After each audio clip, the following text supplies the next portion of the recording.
guys, today's video is going to be about my Dubia roaches. I use these as feeders for most of my ant colonies. When I first started ant keeping, I obviously didn't have as many colonies, so I would just buy a tub of feeder insects from my local pet shop. And that would only be once a month or so, and that would be like mealworms or crickets. As time went on and my colonies got a lot bigger and I accumulated more colonies, it was just so long having to chop up so many mealworms for the large colonies to satisfy all their needs.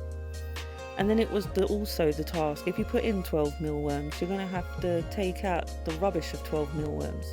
And it was just making my maintenance time so long. So if you think about it, if you're going to put in 12 mealworms, you could just put in one roach and that would more than cover the 12 mealworms. And with the help of the ant community and them being so friendly and kind and meeting lots of other ant keepers, I eventually, in one of the group chats, I was convinced to try roaches. And I bought one box for about £4, I think it was, maybe just under, and there was only 8 roaches. Now I know now that you can get them a lot cheaper online. 8 roaches at £4 a box wasn't going to go very far, so it made sense to try and breed them. And that's what I started to do about a year and a half ago. They are super easy to care for and rich in protein and an awesome feeder insect for your ant colonies. If you want to keep them, you will need to get a tub with ventilation holes and smooth sides, as they won't be able to get out. They're absolutely rubbish at climbing on smooth surfaces. I keep mine on a heat mat at around 27 to 28ish.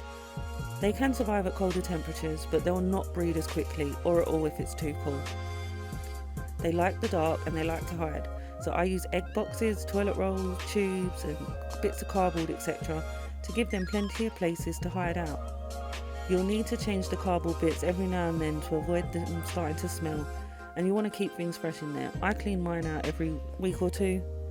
Feeding them is super easy as they are scavengers by nature and they will eat nearly anything. But when we're using them as feeders, we want to feed them well, and this will benefit the ants nutritionally in the long run.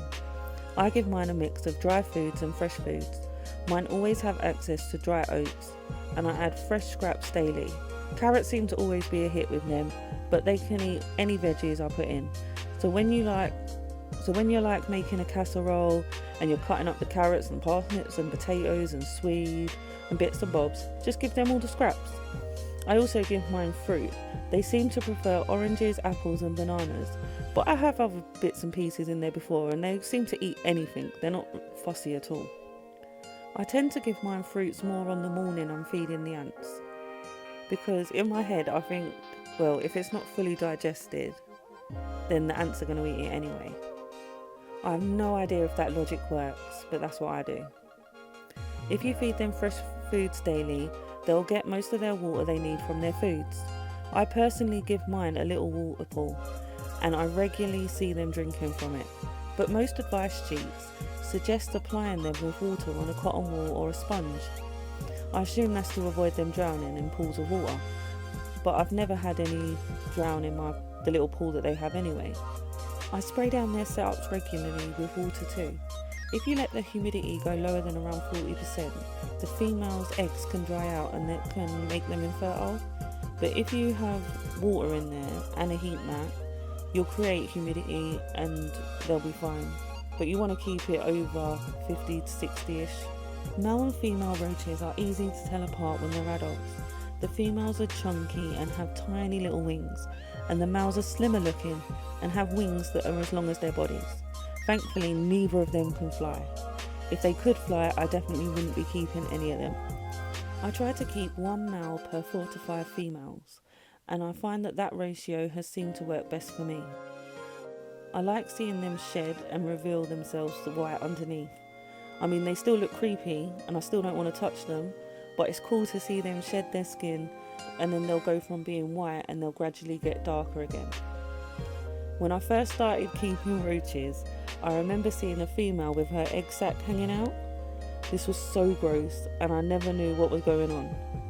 She did suck it back in eventually, and I don't see them doing that anymore. I think I was probably doing something wrong, I don't know, but I did panic at the time.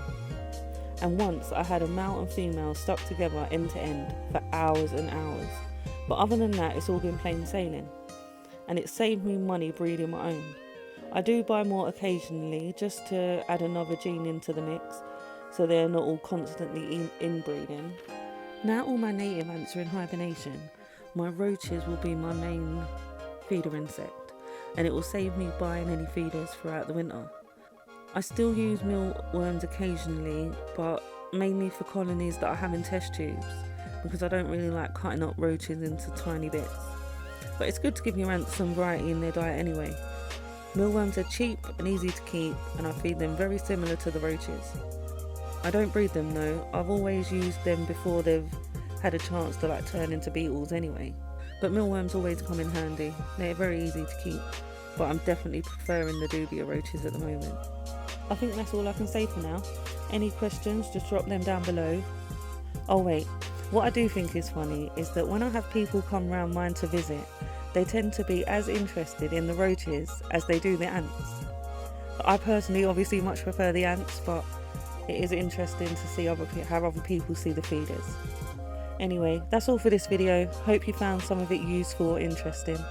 Thanks for watching. Take care. Stay safe. Bye.